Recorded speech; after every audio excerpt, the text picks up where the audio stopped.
ഇന്ന് വരെയുള്ള കാലഘട്ടത്തിൽ എൻ്റെ പിതാവിൻ്റെ സ്ഥാനത്ത് നിന്ന് എനിക്ക് വേണ്ടി എല്ലാ കാര്യങ്ങളും ചെയ്ത ആളാണ്. നമ്മൾ തിരുമേനി കാലം ചെയ്തതായ സമയം വിവരമറിഞ്ഞപ്പോൾ തന്നെ പോകുവാനുള്ള എല്ലാ ക്രമീകരണങ്ങളും ഞാൻ ചെയ്തുവെങ്കിലും അത് ശനിയാഴ്ച തന്നെ അവർ നടത്തുന്നു എന്നുള്ളത് കൊണ്ട് ഞായറാഴ്ച മാത്രമേ എനിക്ക് എത്താൻ ഉള്ളൂ എന്നുള്ളതുകൊണ്ട് ആ പരിപാടി ഉപേക്ഷിക്കുകയാണ് ചെയ്തത്. ഇത് ഞാൻ പറയുമ്പോൾ ഒരു പക്ഷെങ്കിൽ എൻ്റെ ഒരനുഭവമാണ് എന്ന് നിങ്ങൾക്ക് തോന്നാം. എന്നാൽ ഇവാനിയോസ് തിരുമേനിയെ സംബന്ധിച്ചിടത്തോളം എല്ലാവർക്കും ഇതുപോലെയാണ് പറയാനുള്ളത്. എൻ്റെ അപ്പനായിരുന്നു, എൻ്റെ പിതാവായിരുന്നു എന്ന് പറയാൻ പാടില്ലാത്തവരാരുമില്ല. എല്ലാവരും വിചാരിക്കുന്നത് ഇവാനിയോസ് തിരുമേനി അവരെയാണ് ഏറ്റവും കൂടുതൽ സ്നേഹിക്കുന്നതാണ്. അതാണ് തിരുമേനിയുടെ സ്നേഹത്തിൻ്റെ ഒരു വശ്യത. സ്നേഹിക്കുന്ന ആർക്കും എന്നെയാണ് തിരുമേനി സ്നേഹിക്കുന്നതെന്നുള്ളതായ ബോധ്യം, മറ്റെല്ലാവരേക്കാൾ കൂടുതൽ എന്നെ സ്നേഹിക്കുന്നു എന്നുള്ള ഒരു ബോധ്യം എല്ലാവർക്കും ഉണ്ടാകത്തക്ക രീതിയിലുള്ള സ്നേഹമാണ്. അതായത് യഥാർത്ഥത്തിലുള്ള ദൈവസ്നേഹം. അത് കാണിച്ചു തരുവാൻ കഴിഞ്ഞ ഒരു വലിയ പിതാവാണ് അദ്ദേഹം. ആത്മീയ പിതാക്കന്മാരെ അനേകരെ നമ്മൾ കണ്ടിട്ടുണ്ട്. എന്നാൽ അദ്ദേഹത്തെ സംബന്ധിച്ചിടത്തോളം പൗരസ്ത്യ സഭയുടെ ആത്മീയത എന്താണ് എന്നുള്ളത് പഠിപ്പിക്കുകയല്ല, സ്വജീവിതത്തിൽ അത് കാണിച്ചു തരികയാണ് ചെയ്യുന്നത്. പാശ്ചാത്യ ആരാധനാ രീതികളിൽ ജനിച്ചു വളർന്ന അദ്ദേഹം പൗരസ്ത്യ ആരാധനയിലേക്ക് മാറിക്കഴിഞ്ഞപ്പോൾ ആധ്യാത്മികതയുടെ ഒരു ആൾരൂപമായി അദ്ദേഹം മാറ്റപ്പെടുകയാണ് ചെയ്യുന്നത്. ക്ലാസ്സുകൾ പഠിപ്പിക്കുന്നതായ കാര്യങ്ങൾ ആർക്കും സംശയിക്കേണ്ട ആവശ്യമില്ല, അത് അദ്ദേഹത്തിൻ്റെ ജീവിതത്തിലുമുണ്ട്. ഏറ്റവും വലിയതായ അദ്ദേഹത്തിൻ്റെ സന്ദേശം പ്രാർത്ഥന, നോമ്പ്, ഉപവാസം. ഈ 3 കാര്യങ്ങൾ നിർവഹിച്ചുകൊണ്ട് വിശുദ്ധ കുർബാന അനുഭവിക്കണം. ഇതാണ് അദ്ദേഹത്തിൻ്റെ വലിയ ഒരു സന്ദേശം. പ്രാർത്ഥനയും നോമ്പും ഉപവാസവും കൃത്യമായി അനുഷ്ഠിച്ചുകൊണ്ട് വിശുദ്ധ കുർബാന അനുഭവത്തിൽ കൂടി ആത്മീയമായി വളരണം. അദ്ദേഹത്തിൻ്റെ എല്ലാ ഉപദേശങ്ങളുടെയും രത്നചുരുക്കം അതാണ്. അത് ലോകത്തിന് നൽകാൻ അദ്ദേഹത്തിന് കഴിയും. അത് നമ്മളെ പഠിപ്പിച്ചു. അതുകൊണ്ട്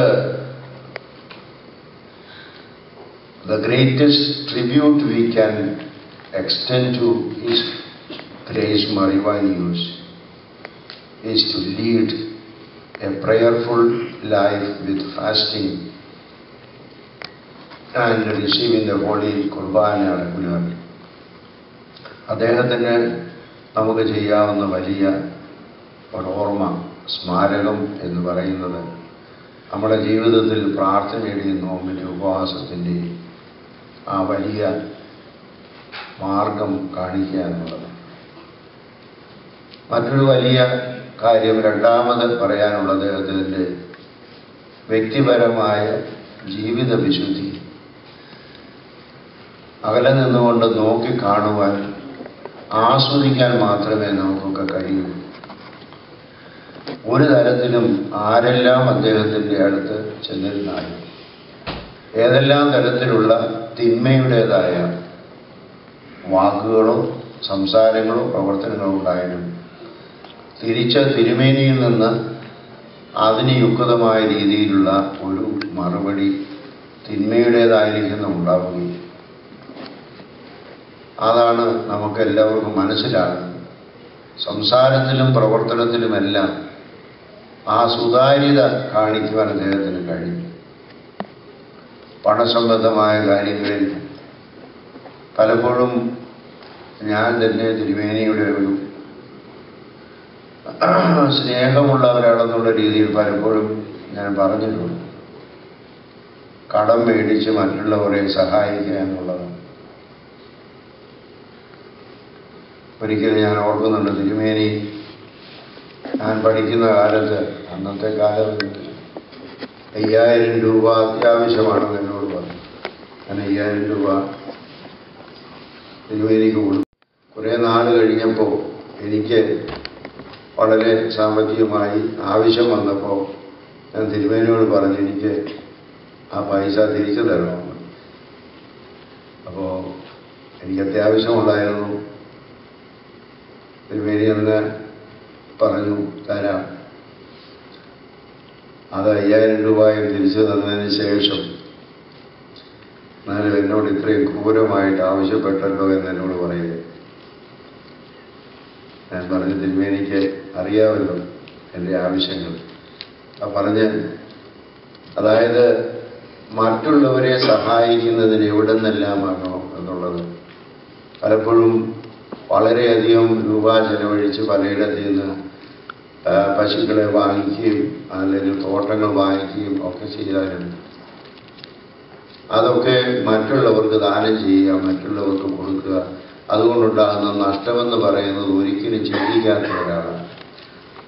അതിൻ്റെ അർത്ഥം എന്താണെന്ന് ചോദിച്ചാൽ he was master over money and money was not master over him. അതാ ഒരു വലിയ സംഗതി മനസ്സിലാക്കാൻ. He had the mastership over money and wealth and possessions.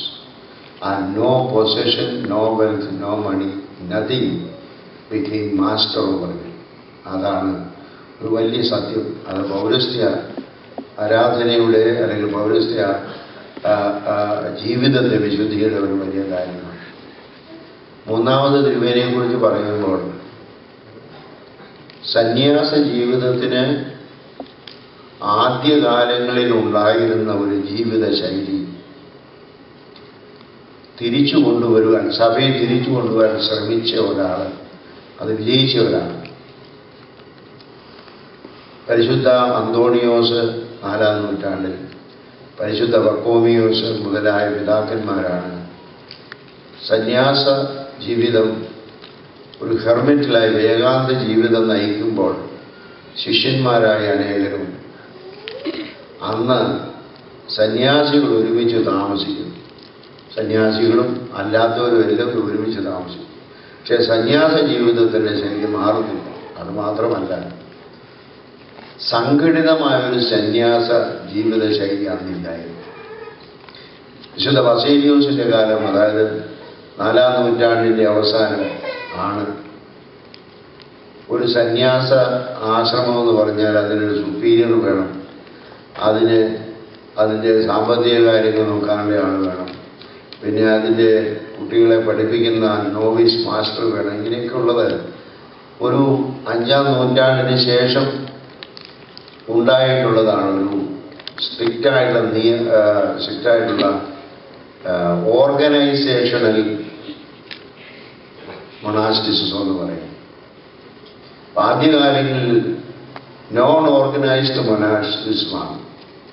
A very monastic group is independent and it has no superior, it has only one guru. ഒരു ഗുരു മാത്രമാണ്. ആ ഗുരുവിനെ ചുറ്റിപ്പറ്റി കുറച്ച് ചെയ്യുന്നുണ്ട്. ഈ സന്യാസ ജീവിതത്തിൻ്റെ ആദ്യകാല അല്ലെങ്കിൽ pristine purity of the monasticism that he wanted, that he could manifest in the Malankara church എന്ന് പറയുന്നു. നമ്മൾ സഭയിലെ രജനി പ്രസ്ഥാനവും അല്ലെങ്കിൽ താമോർ പ്രസ്ഥാനവും ഇങ്ങനെ അനേക സന്യാസാശ്രമങ്ങളാണ്. അതിൽ നിന്നെല്ലാം വ്യത്യസ്തമായിരിക്കുന്ന ഒരു കാര്യം, അത് അന്യമായിരിക്കുന്ന ഒന്നല്ല. 4-ാം സന്യാസ പ്രസ്ഥാനം ആരംഭിച്ച കാലത്തുള്ള ഒരു രീതിയാണ്. ആ രീതി ഈ സഭയിൽ നടത്തുവാൻ സാധിച്ചു എന്നുള്ളതാണ്. കാരിയാവഴി തയ്യാറായിൽ തിരുമേനിയോടൊപ്പം അനേകരും താമസിക്കുന്നു. തിരുമേനിയുടെ കൂടെ വന്ന് പഠിച്ച 5-6 അച്ഛന്മാർ സന്യാസ പട്ടക്കാരായി. ബാക്കിയുള്ളവരവിടെ പഠിക്കുന്നുണ്ട്. കുറച്ച് പേര് വിവാഹം കഴിച്ച് വൈദികരായി പോകുന്നു, കുറച്ച് പേര് അവിവാഹിതരാകുന്നുണ്ട്. അതൊന്നും തിരുമേനി അവരെ നിർബന്ധിക്കാറില്ല. സന്യാസ ജീവിതം ആഗ്രഹിക്കുന്നവർക്ക് അങ്ങനെയാകാം, അല്ലാത്തവർക്ക് അല്ലാത്ത രീതിയിൽ. അങ്ങനെയുള്ള ഒരു ആശ്രമ ജീവിത ശൈലി ഉണ്ടാക്കുവാൻ അദ്ദേഹത്തിന് കഴിഞ്ഞുവെന്ന് സഭയ്ക്ക് അന്യമായിരിക്കുന്ന ഒന്നല്ല, ആദ്യകാലങ്ങൾ ഉണ്ടായിരുന്നതാണ് എന്നുള്ളത്. തിരുമേനിയിൽ പലപ്പോഴും നമുക്ക് ചിലരെ സംബന്ധിച്ചിടത്തോളം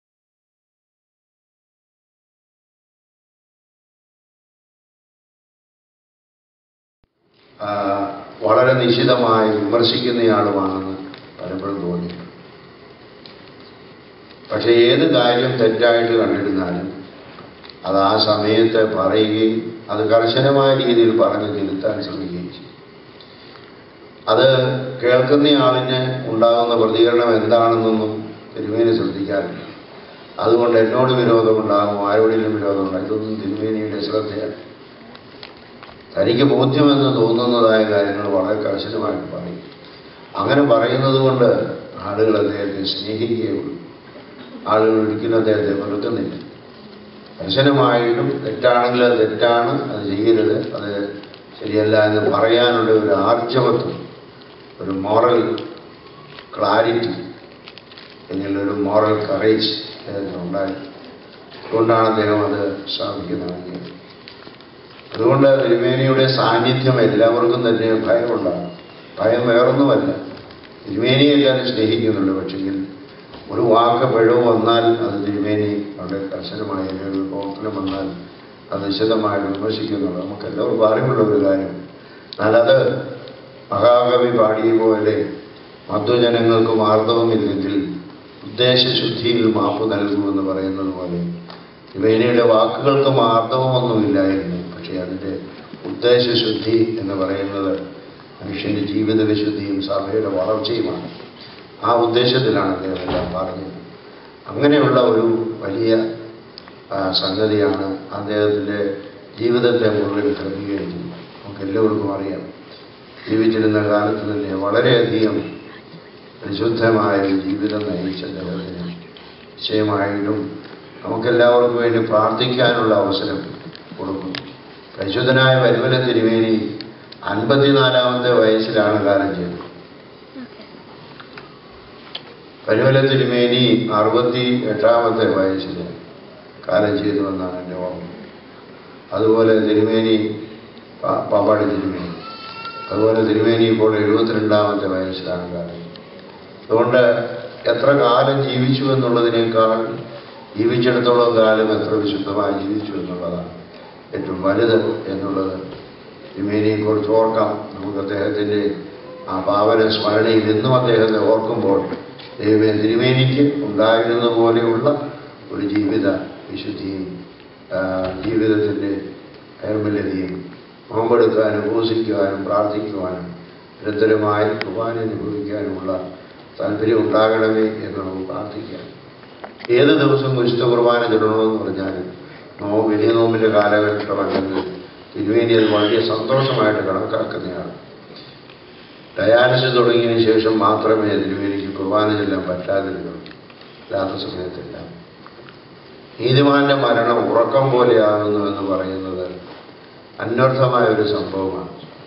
വെള്ളിയാഴ്ച രാവിലെ സാധാരണ പോലെയുള്ള ഡയാലിസിസിന് കരിപ്പാൽ ആശുപത്രിയിൽ ചെന്നതാണ്.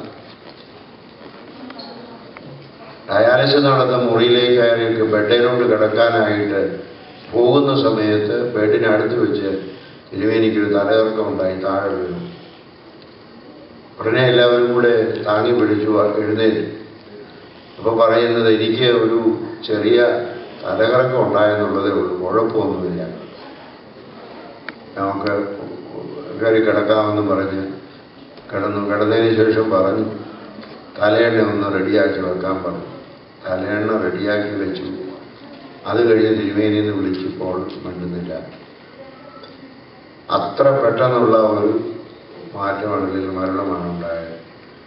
അതാണ് നീതിമാന്റെ മരണം ഉറക്കം പോലെ ആകുന്നു വേറെ പുസ്തകത്തിൽ പറയുന്നത്. അതേപടി യാഥാർത്ഥ്യമായി എന്നുള്ളത് ഈ സമയത്തോളം ഞാൻ ദീർഘിപ്പിക്കുന്നില്ല. നമുക്കെല്ലാവർക്കും അറിയാം, നമുക്കെല്ലാവർക്കും തിരുമേനിയെ നേരിട്ടറിയെങ്കിൽ എൻ്റെ മനസ്സിൽ തിരുമേനിയെക്കുറിച്ച് ഓർമ്മയിൽ വന്ന ചില കാര്യങ്ങൾ നിങ്ങളുടെ അറിവിലേക്ക് പറഞ്ഞു എന്നുള്ളത് മാത്രം.